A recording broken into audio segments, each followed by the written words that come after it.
दिल्ली की सियासत में बड़ा उलटफेर, आप के पार्षदों ने थामा बीजेपी का दामन। दिल्ली विधानसभा चुनाव में भारी जीत के बाद भारतीय जनता पार्टी ने अब नगर निगम (MCD) पर भी अपनी पकड़ मजबूत करने की कवायद शुरू कर दी है।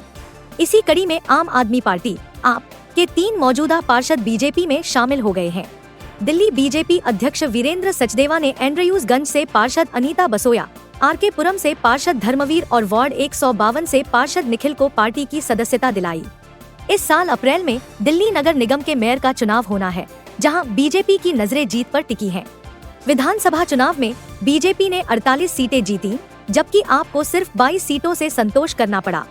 MCD चुनाव में भी बीजेपी को बढ़त मिलने की संभावना जताई जा रही है।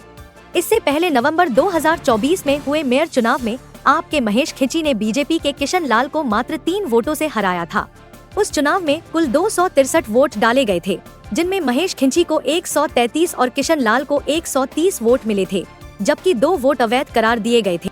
दिल्ली विधानसभा चुनाव से पहले भी आम आदमी पार्टी के 8 विधायक बीजेपी में शामिल हो चुके हैं। इन विधायकों ने पहले आप से इस्तीफा दिया और अगले ही दिन बीजेपी की सदस्यता ग्रहण कर ली। बीजेपी अध्यक्ष वीरेंद्र सचदेवा और प्रदेश प्रभारी बैजयंत पांडा की मौजूदगी में इन विधायकों का पार्टी में स्वागत किया गया। अब दिल्ली में ट्रिपल इंजन सरकार की रणनीति के तहत बीजेपी विधानसभा, MCD और केंद्र सरकार में अपनी स्थिति को और मजबूत करने की कोशिश कर रही है।